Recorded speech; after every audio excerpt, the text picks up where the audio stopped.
So today we are going to be doing something a little bit different. We're going to be doing the Ehlers-danlos challenge.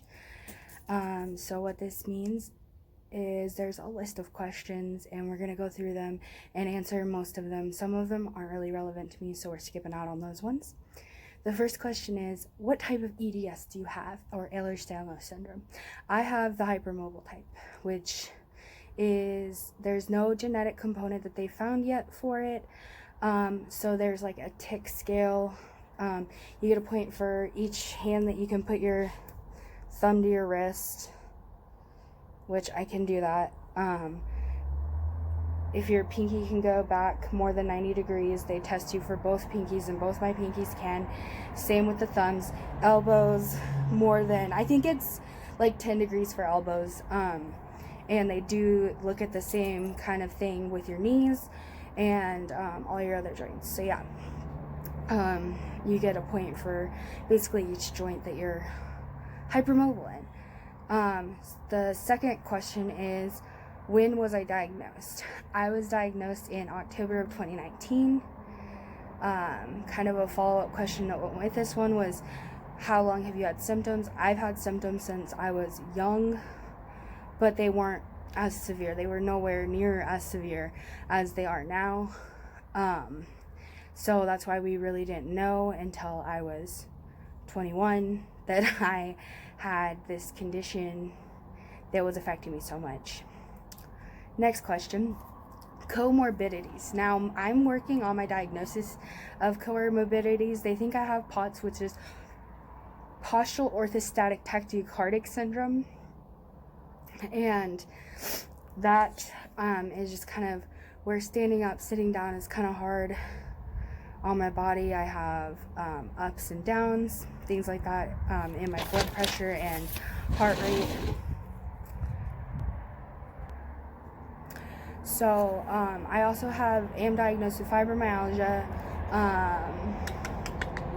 Trying to think. I'm diagnosed with a lot of things. I have a lot of stomach issues, so they're not sure that I don't have like some form of gastroparesis or some other stomach issue. But yeah, so those are kind of still up in the air, but the fibromyalgia is for sure thing.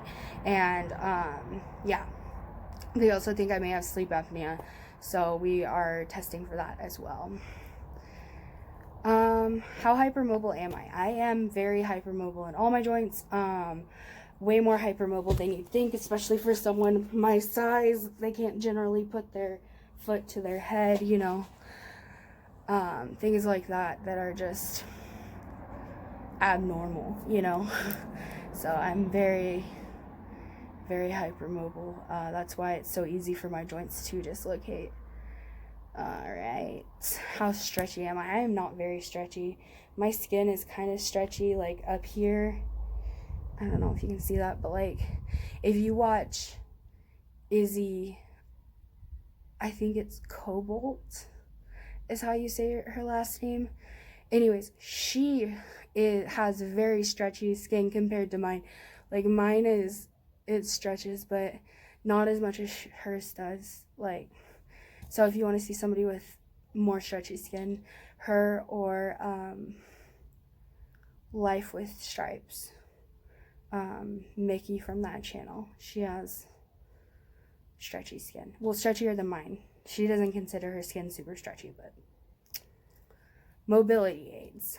Mobility aids that I use. I have my scooter. I have crutches, but the crutches actually tore part of my shoulder. I lost my pen, sorry. Tore part of my shoulder when I was using it, so I don't really use those anymore. I have in the past had to use a wheelchair because I used a wheelchair because I broke my foot and I tore the cartilage in my wrist. So yeah, that was fun. I have braces for every joint that helps kind of keep them there. I also have like compression sleeves for my different joints and stuff like that to kind of help prevent dislocations or treat after dislocations. The compression sleeves are more so to prevent them, just to give it a little extra support without completely immobilizing it, which is nice. If I can prevent it like that, it makes my life a lot easier. let's see, pain management. Now, I actually see a pain management clinic, which I'm about to stop seeing if I can.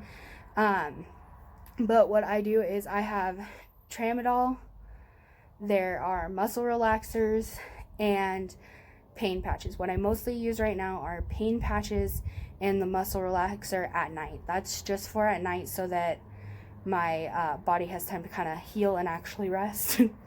So yeah, that's what I use for pain management.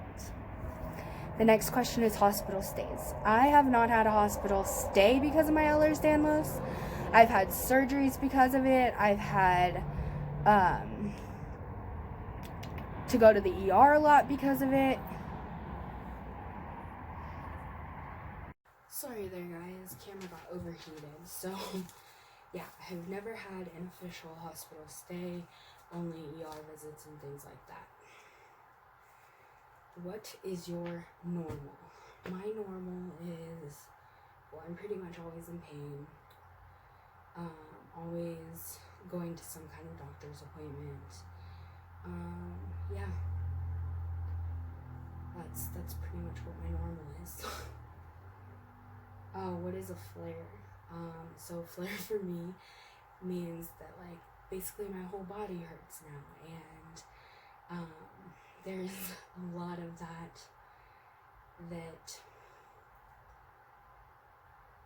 makes, like, on cold days it flares up my fibromyalgia. It makes the pain way worse. Pain's way worse. I can't hardly stand to eat, things like that, you know. What are the doctors I go to see? I have, of course, a primary care. I have a psychologist, a psychiatrist. I have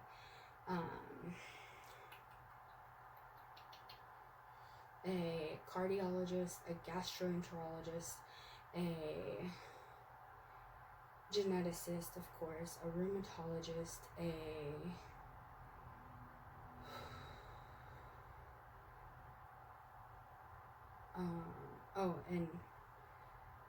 hand specialist, shoulder specialist, and a pain management doctor.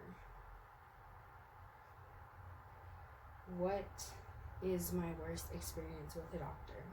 So I've actually told you guys about this before, but for those of you who are new, my worst experience was actually when I went to a doctor and they actually refused to treat me.